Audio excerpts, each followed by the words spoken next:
બધાને જય શ્રી રામ. સવાર સવારનો દિવસ હોય એટલે આવી ના બોલાય, ઉત્સાહપૂર્વક બોલો જય શ્રી રામ.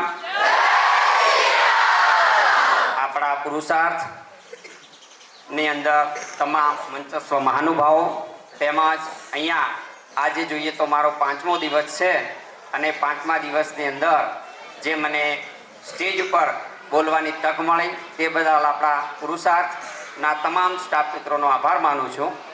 અને તમને હું એ કહું છું કે હંમેશા માટે જન્મ અને મૃત્યુ નિશ્ચિત છે.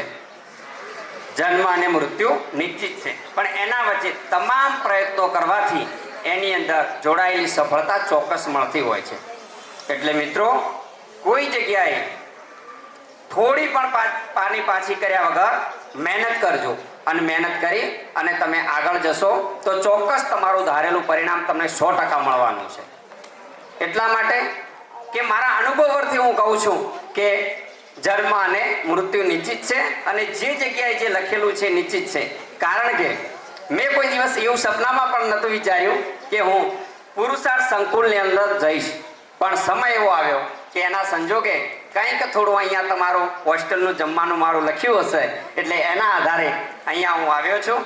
અને આવ્યાની સાથે તમને બધાને એવું હશે કે સાહેબ ક્યાંથી આવ્યા છે, શું છે, એટલે મારો પરિચય પણ આપવો તમને જરૂરી છે.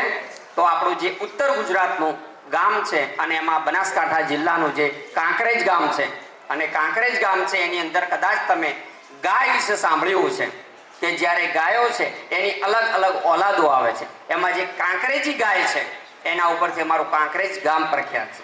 બીજું કહું તો આખા વિશ્વમાં પણ કદાચ વિશ્વમાં તો કાંઈ હશે પણ ગુજરાતમાં તો ક્યાંય નથી કે જ્યારે જીવંત ગાય અને વાછડી સાથે જે સમાધિ લીધેલું છે એવું અમારું સિહોરી ગામ ગૌનગરી તરીકે પ્રખ્યાત છે. ભવિષ્યમાં કદાચ આવો તો ગૌ માતાના દર્શન કરવા વધારજો.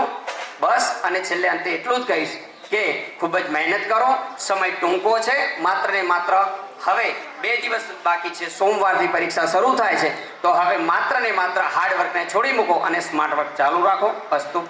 જય શ્રી રામ.